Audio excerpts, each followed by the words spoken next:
Hey guys, a couple months ago I did a review on this green laser from UUQ and overall really liked it, but this company reached out to me again and said that they had just came out with a mini reflex sight. Can be for pistols or rifles. The model here is RHD-27 and asked me if I would take a look at it, and I was really impressed by that, so I said sure, I'll look at it. So I figured we'd do a quick unboxing, go over the specs and features, and then get it mounted to something and see what it's about.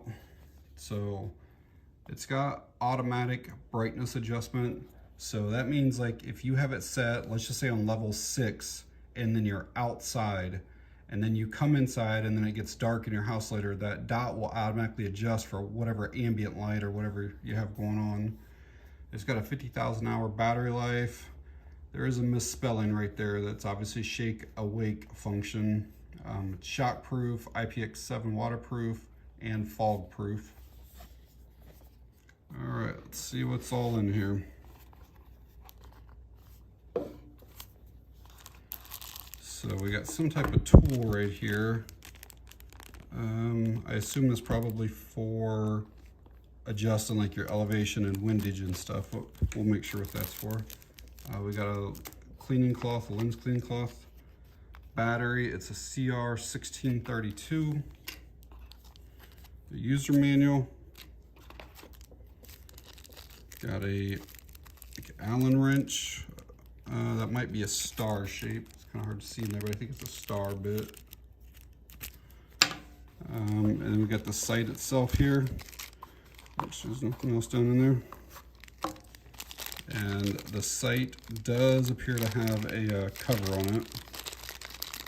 So check it out.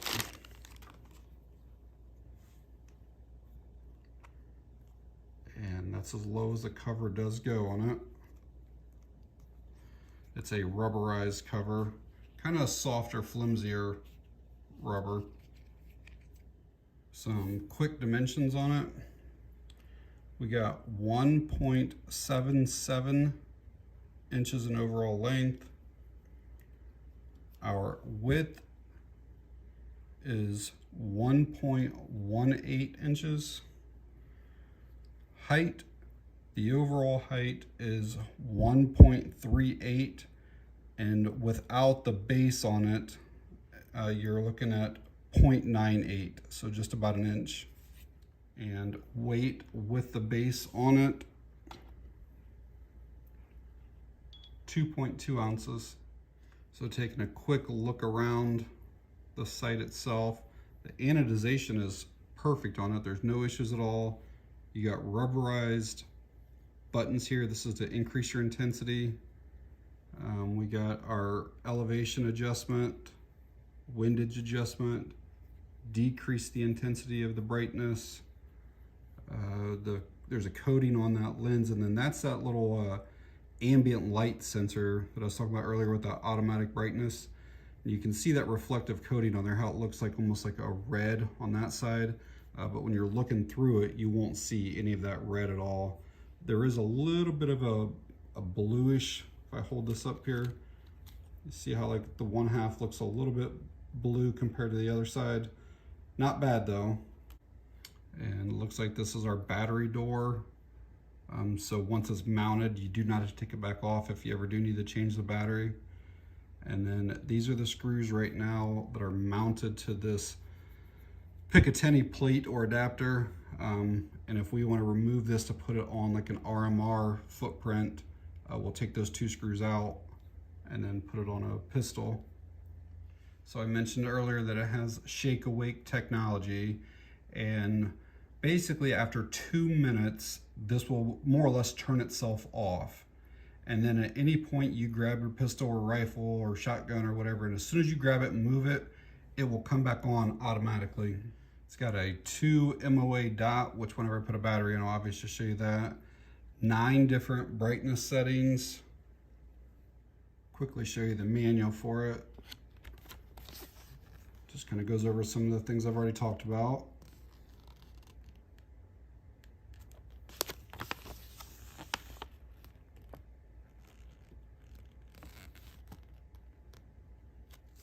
All right, let's get a battery in it and see what that dot actually looks like.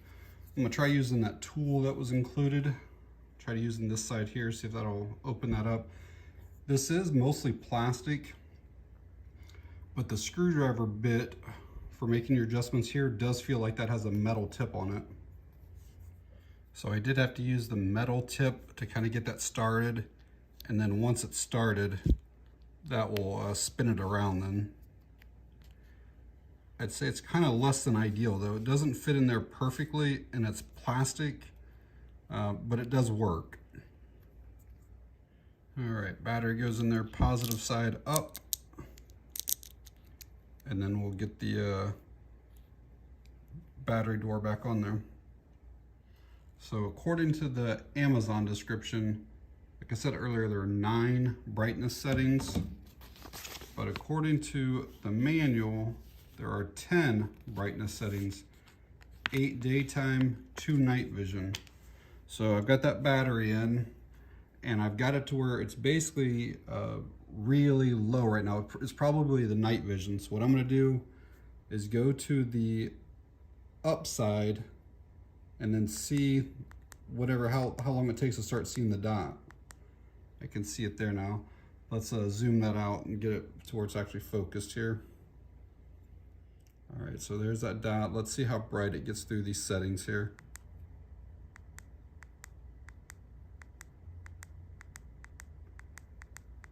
I don't see it any brighter than that, so I'm gonna assume that that's gotta be like level 10. So then let's come back down through.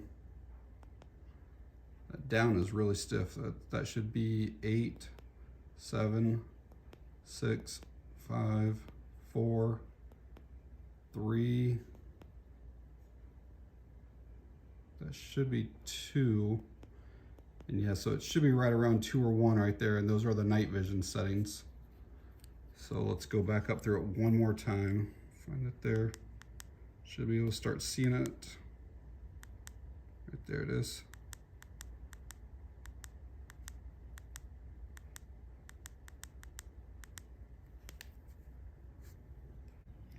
So as it is right now, you can mount this to anything with a Picatinny rail. YouTube policies have changed and I'm not allowed to show it actually being mounted onto something. You can't even show a flashlight being added to a gun anymore. But so this pick rail right here, basically you could take this and you could mount this anywhere you wanted to on it. And then obviously I could remove like my magnifier and my red dot there, and then just put this little red dot there in place of it on this rifle. But I'm going to mount it to a pistol, so we're going to need to take these 2 screws out of it and just use that star shaped tool, and then we'll just pull those screws out. With that little plate off, that red dot weighs 1.3 ounces. Very, very lightweight. All right, so I got it on the Taurus G3C. Again, it's just those 2 screws that just goes down through it. You're supposed to torque these down. I don't know what the inch pounds are, maybe 15 or 20. I don't have a torque wrench for something like this, so I just did it hand tight. There is a blue thread locker on those.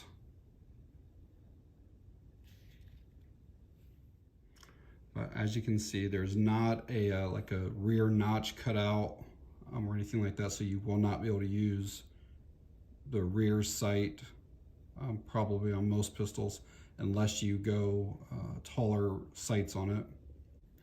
So I will check to make sure that the shake awake on the UUQ is working properly. I'm going to set it down, leave it sit there for maybe 5 minutes or whatever.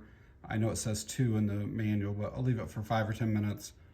Try to look through it while it's laying down to see if the dot is off, and then pick it up and see if it does come on. I don't know if I'll be able to show it on camera or not, but I do want to check out this light sensor thing to see if it does actually get brighter or dimmer depending on your environment. All right, guys, out here at the range with the UUQ reflex sight. I'm going to get it sighted in and then make sure that it holds 0 and make sure that the dot doesn't flicker off or anything crazy like that.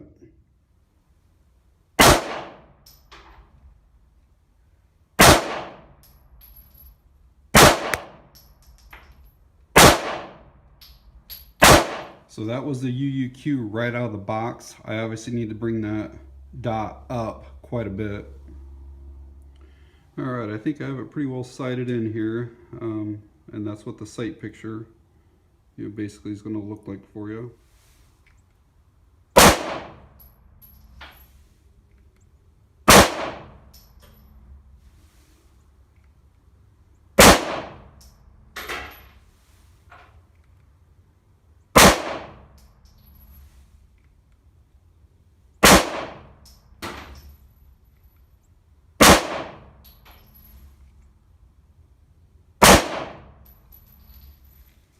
So I am not a marksman shooter, don't claim to be.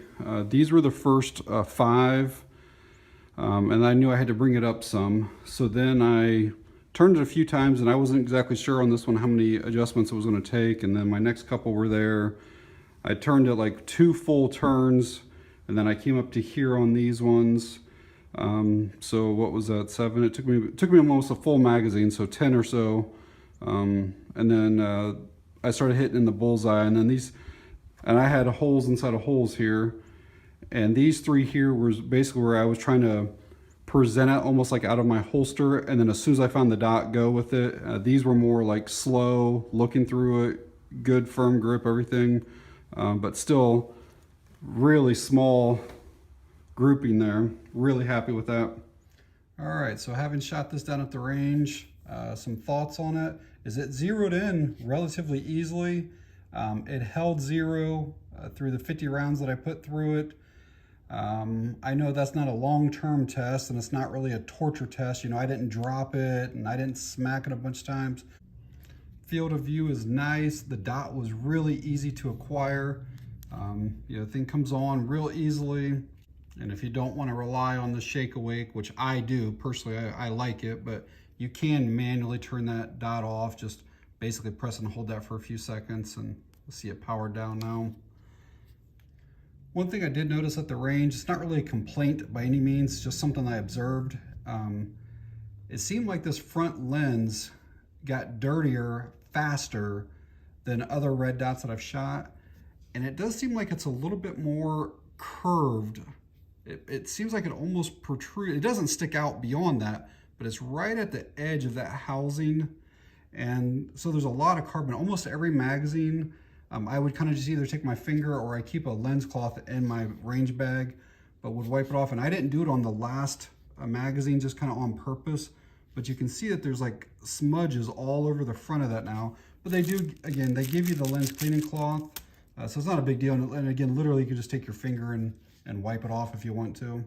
But it would kind of have like a little bit of a haze on it. You can still find the dot, no problem at all. Wasn't an issue with that. It's just something I noticed. There aren't any like quality control, like paint issues, anodization, anything like that. Everything seems like it's pretty solid overall on it. The shake awake does work like it's advertised. I know it has this light sensor in the front, but to be honest with you, I did not see any difference in the brightness of the dot no matter what my environment was. I went into rooms that were literally pitch black. You couldn't see your hand in front of your face, so dark. And the dot looked exactly the same as when I would walk out to a room that had light in it. So you would think that if that little sensor's there and I bring my finger up and completely cover it, that brightness or whatever should change on that. And now it's, it doesn't change at all though. But again, it may just be me not knowing. So at the time of recording this video, these are on Amazon for about $130. But I've had this for maybe 2 or 3 weeks, and I've watched the prices daily, and there's always been a 30% off coupon every single day for it, which brings it down to like, what, $91 or something close to that. So that's a really good buy for a pretty high quality red dot. It's probably not as good as a Trijicon. I've never actually owned one of those, but I know they start at like $300-400 and go up from there. This is under $100. It's probably not as good as a Holosun, but again, those start off at $200 and go up from there. But I can tell you that this is all metal construction, whereas like some of the SIG sights are plastic. And I can tell you that during my couple weeks of having it, every time I picked it up, the dot has been on. At the range, there weren't any issues. And I'll also say that some of those companies like Trigicon and Holosun, you know, they started with a very small customer base. People didn't know those companies at first and took a chance on them. So anyways, I will leave a link. It's an Amazon link down in the video description to this exact site. Pick it up. You know, if you don't like it, return it. You know, it's that simple with Amazon. So if you guys got any questions, leave them down in the comment section and I will try to get to them. But yeah, that's going to be it on this one. Thanks for watching. I appreciate it.